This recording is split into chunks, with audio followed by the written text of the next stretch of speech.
I was clinically dead for 7 minutes. And what Jesus revealed to me about the hidden trigger for World War III will shake you to your core.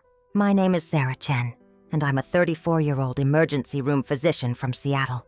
I've always been a person of science, trained to trust facts, data, and evidence-based medicine.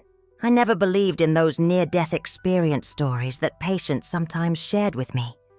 I dismissed them as hallucinations, oxygen-deprived brain activity, nothing more than synapses firing randomly as consciousness faded.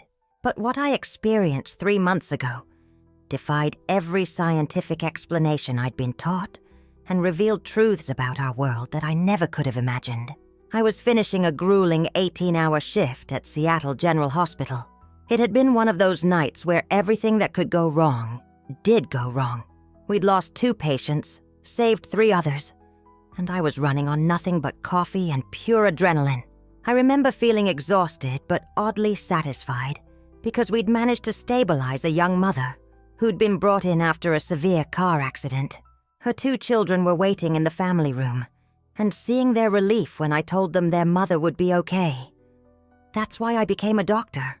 I was walking to my car in the hospital parking garage around 6 a.m.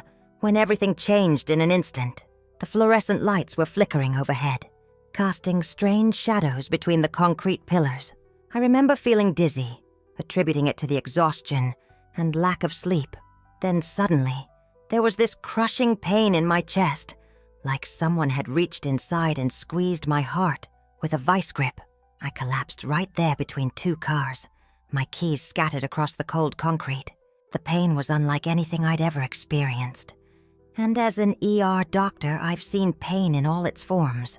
This was different. It felt like my entire chest was being crushed from the inside out. I tried to call for help, but no sound came from my throat. I could feel my heart racing, then slowing, then racing again in an irregular, terrifying rhythm. The world started to fade around the edges, like someone was slowly turning down the brightness on reality itself. I remember thinking, this is it. This is how I die. Alone in a parking garage after saving lives all night. The irony wasn't lost on me. I'd spent years fighting death in that hospital, and here it was coming for me in the most mundane of places. What happened next would reveal the spiritual battle behind every nuclear threat, every world leader's decision, and the one force that could prevent global destruction. Something I never believed existed until I experienced it myself.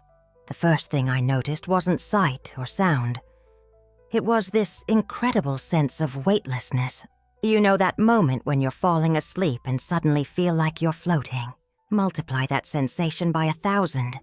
This was real, permanent, and absolutely breathtaking. I wasn't in my body anymore. I was above it, looking down at myself lying motionless on that cold parking garage floor.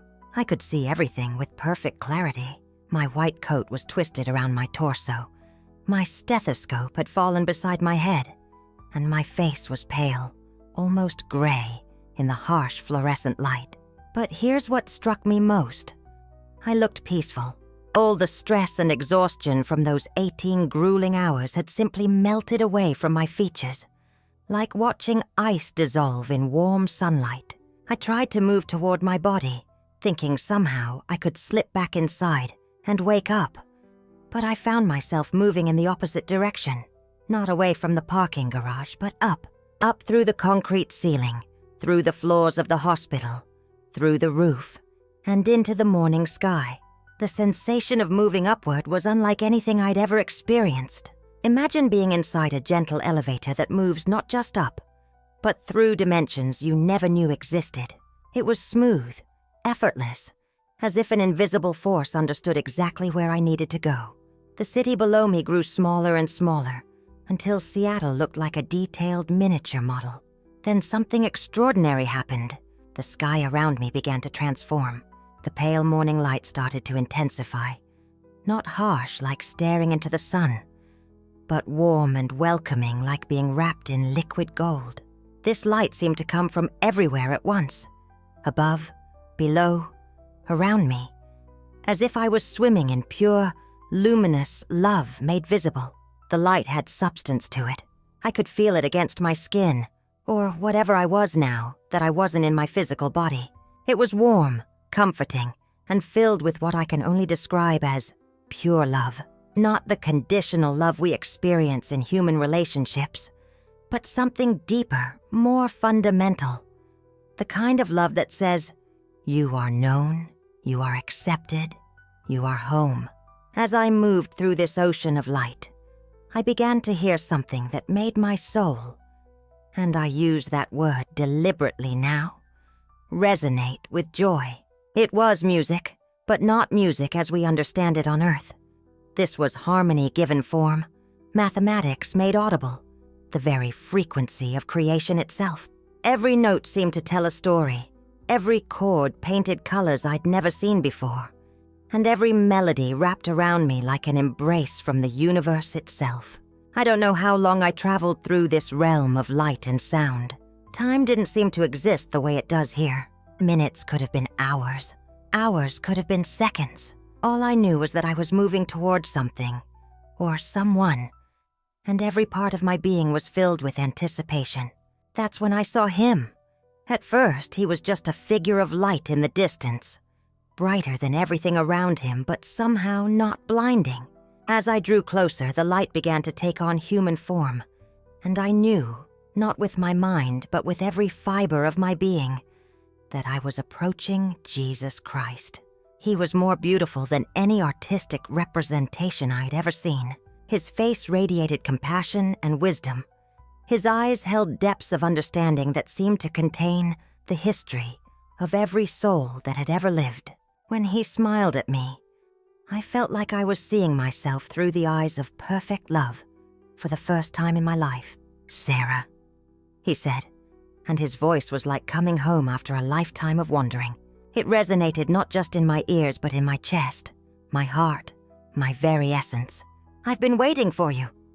He reached out his hand to me, and the moment our palms touched, everything around me exploded into vision and understanding. Suddenly, I wasn't just seeing the realm of light where we stood. I was seeing Earth from a perspective I'd never imagined possible. I could see the interconnectedness of everything, the way every human soul was connected by threads of light, how every act of kindness sent ripples across these connections, how love literally illuminated the world from a spiritual dimension. But I could also see the darkness, areas where the light was dim, where fear and hatred created shadows that seemed to pulse with malevolent energy. Jesus squeezed my hand gently, and his expression grew serious. "There is something you need to see," he said. "Something that is coming to your world, and my children must be prepared." The scene around us shifted, and suddenly we were standing above what looked like a massive living map of Earth. But this wasn't any map you'd find in an atlas. It pulsed with the energy of billions of human souls, like watching the planet's spiritual heartbeat. I could see nations outlined not by geographical borders but by the spiritual condition of their people. Some areas glowed with warm golden light, others were shrouded in gray uncertainty, and some pulsed with angry red darkness. Think about this for a moment. Imagine seeing our world not through political or economic eyes, but through the lens of pure spiritual truth. That's exactly what I was witnessing. What I saw next would reveal the true nature of the threat facing humanity. The powers that rule your world in darkness are preparing for their final deception. Jesus continued, his voice heavy with sorrow. They have been planning this for generations, and now the pieces are falling into place. He gestured toward the map, and I saw movement, not of armies or weapons, but of spiritual forces. Dark entities moving across continents like shadows cast by invisible flames, positioning themselves over major cities, whispering lies into the ears of world leaders, amplifying fear and division among nations. "What you call World War III will not begin the way your leaders expect," he said. "It will not start with nuclear weapons or conventional armies. It will begin with a great deception that will cause nation to turn against nation, brother against brother, in ways your world has never seen." What I witnessed next still gives me chills. The spiritual darkness began to spread across the map like spilled ink on paper, starting from several points simultaneously and radiating outward. Wherever this darkness touched, I could see the golden threads of light connecting human souls beginning to fray and break, like watching a beautiful tapestry being torn apart thread by thread. "But Lord," I said, finding my voice for the first time since our encounter began, "how can this possibly be stopped? What can ordinary people like me do against such overwhelming forces?" "My people must understand that this battle is not against flesh and blood, but against principalities and powers in the spiritual realm. The weapons of this warfare are not physical, they are spiritual." The vision continued, and I saw how this conflict would unfold. Not through traditional warfare, but through something far more insidious.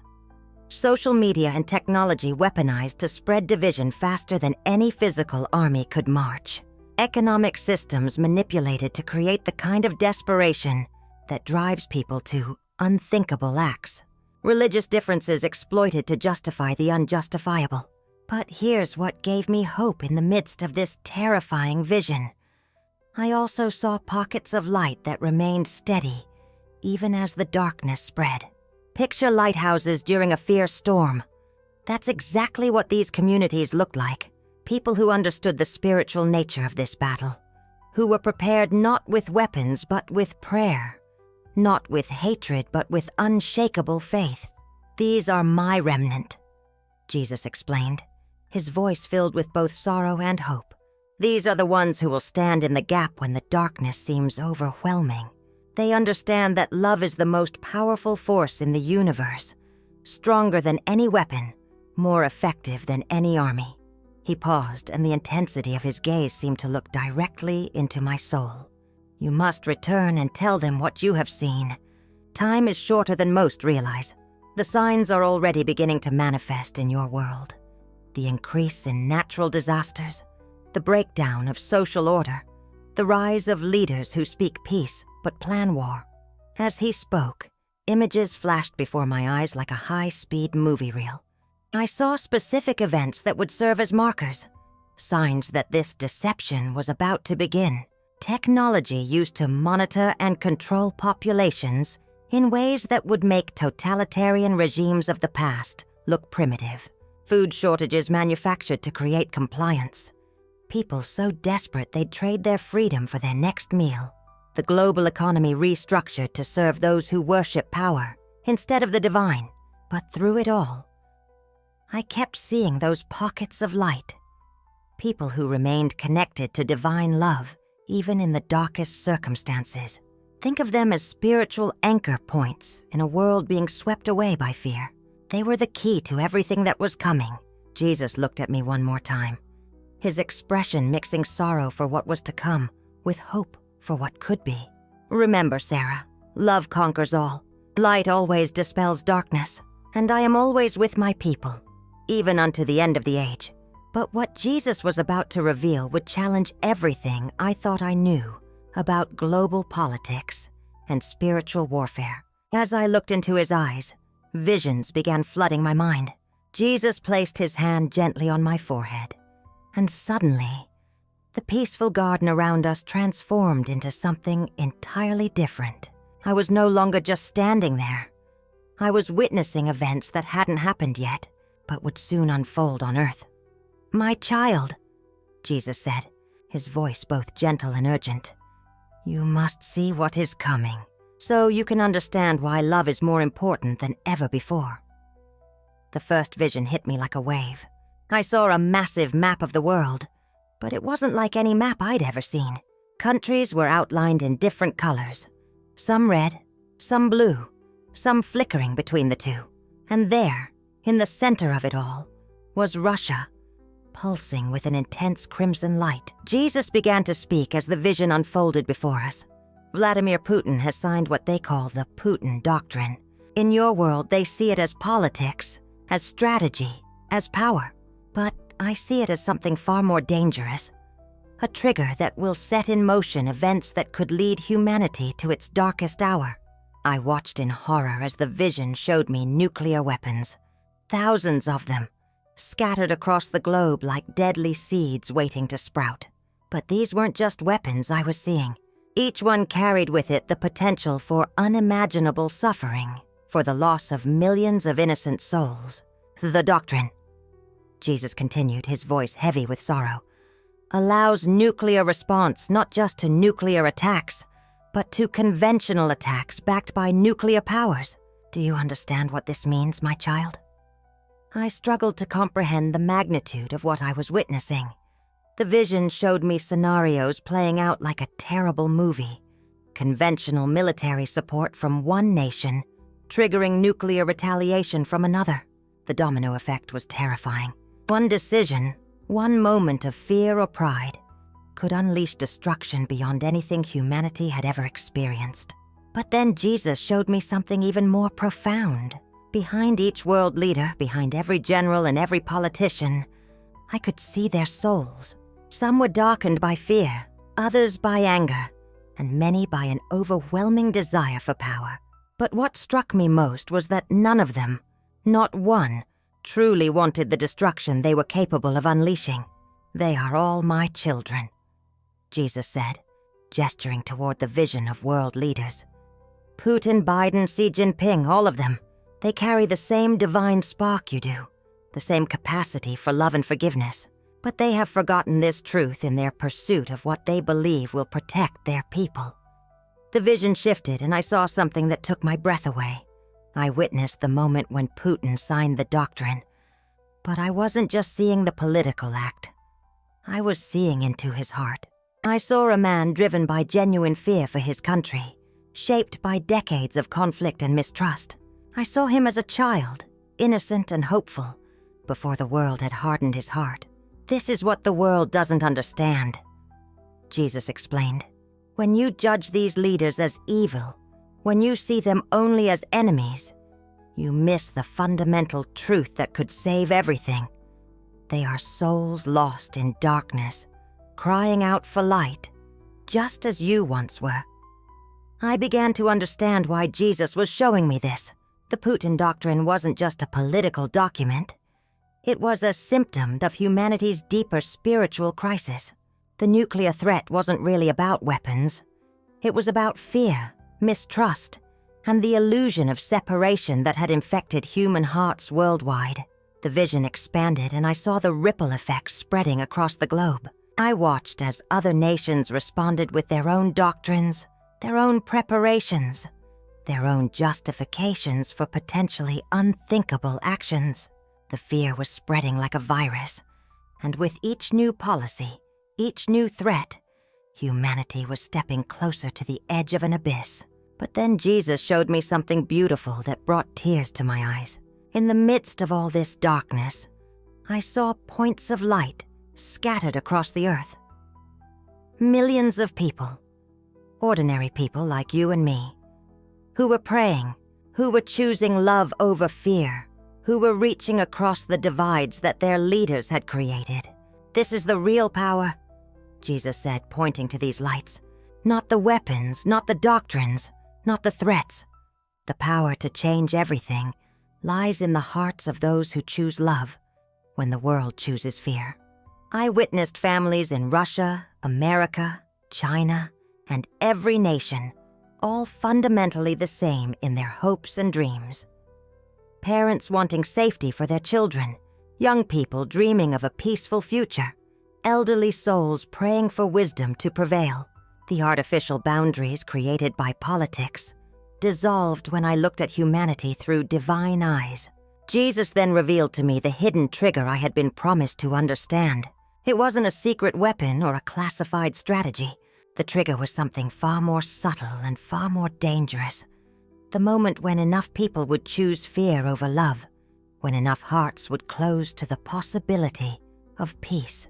The nuclear threat is real, Jesus told me, his eyes filled with infinite compassion. But it is not unstoppable. Every soul who chooses forgiveness over revenge, every heart that opens to love instead of hardening in hatred, every person who prays for their enemies instead of cursing them, Each one weakens the trigger that could destroy your world. I felt the weight of this revelation settling into my very soul, like a stone dropping into still water, sending ripples through everything I thought I knew. This wasn't just about politics or military strategy.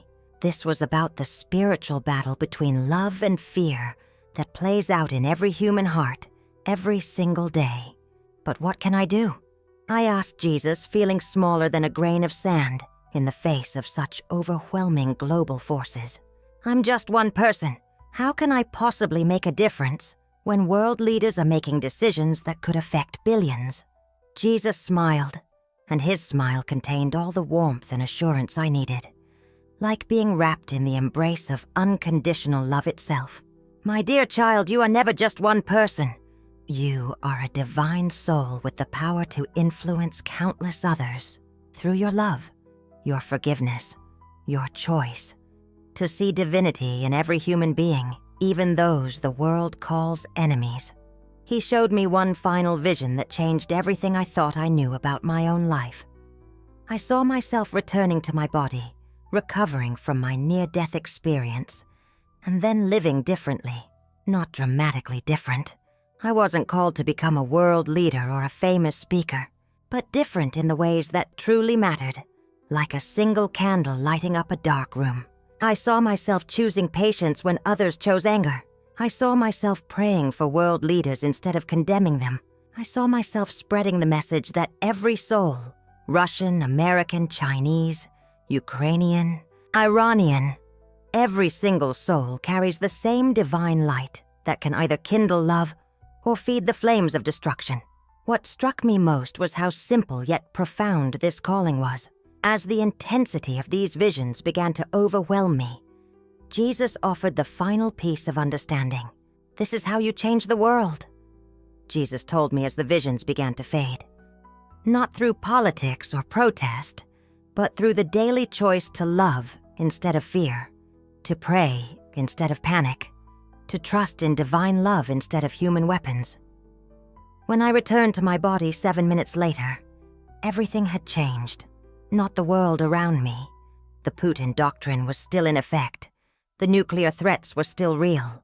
The political tensions were still escalating. But my understanding of my role in all of this was completely transformed.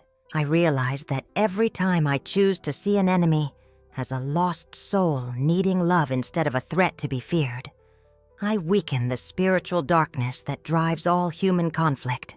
Every prayer I offer for Vladimir Putin, every moment I spend sending love instead of hatred toward world leaders I disagree with, every choice to trust in divine protection rather than human weapons, all of this contributes to the spiritual solution that our world desperately needs. It's like being part of a vast, invisible network of lightworkers, each one adding their thread to a tapestry of hope. But understanding this spiritual reality led to the most crucial revelation of all. Here's what will determine the fate of our world. And it's the hidden trigger I promised to reveal. The trigger Jesus showed me isn't a political strategy or military doctrine. It's spiritual. The moment when enough souls choose fear over love, when enough hearts close to the possibility of peace. The trigger Jesus showed me isn't a political strategy or military doctrine. It's spiritual. The moment when enough souls choose fear over love, when enough hearts close to the possibility of peace. But here's the profound truth. This same trigger works in reverse. When enough souls remember their divine nature and choose love over fear, the political and military triggers become powerless. Nuclear weapons can destroy bodies, but they cannot touch the eternal soul. And when we remember this truth, when we live from this truth, we become part of the solution to humanity's greatest crisis. Think about this revelation for a moment. What if the answer to the nuclear threat isn't better diplomacy or stronger deterrence, but millions of people choosing to pray for their enemies?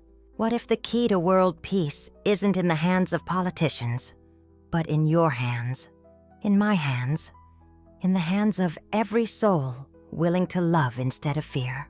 This revelation completely transformed my understanding of everything. The divine message I received wasn't just a warning about World War III. It was about revealing the incredible power each of us has to prevent it through our spiritual choices. When you see world leaders on the news, when you hear about the Putin Doctrine or other nuclear threats, remember, you are looking at souls who have forgotten their divine nature. Souls who need your prayers and love, not your hatred and fear. Imagine if every time we felt fear about world events, we transformed that fear into a prayer for those in power. That's the spiritual warfare Jesus was talking about. And it's the most powerful weapon we have. I share this experience with you today because Jesus specifically asked me to. Not to create fear about what might happen, but to awaken you to the incredible spiritual power you already possess, to influence what will happen. Your choice to love, to forgive, to pray for your enemies. These are not small, insignificant acts. They are the very forces that can save our world from the brink of destruction. What does this mean for your spiritual journey? It means you are more powerful than you ever imagined, and more responsible than you ever realized. Every day, through your thoughts, your prayers, your choices, to love or fear, you are literally voting for the kind of world your children will inherit. As I returned from those 7 minutes of clinical death, I carried this message back with me. Each of us is part of a vast spiritual network that can either accelerate humanity toward destruction or guide it toward peace. The choice is made new every moment. Let me ask you directly. In a world teetering on the edge of destruction, what will your vote be? Will you choose the fear that feeds the darkness driving world leaders toward conflict, or the love that can transform their hearts and prevent global catastrophe? The revelation Jesus gave me about World War III's hidden trigger is now complete. The choice is yours.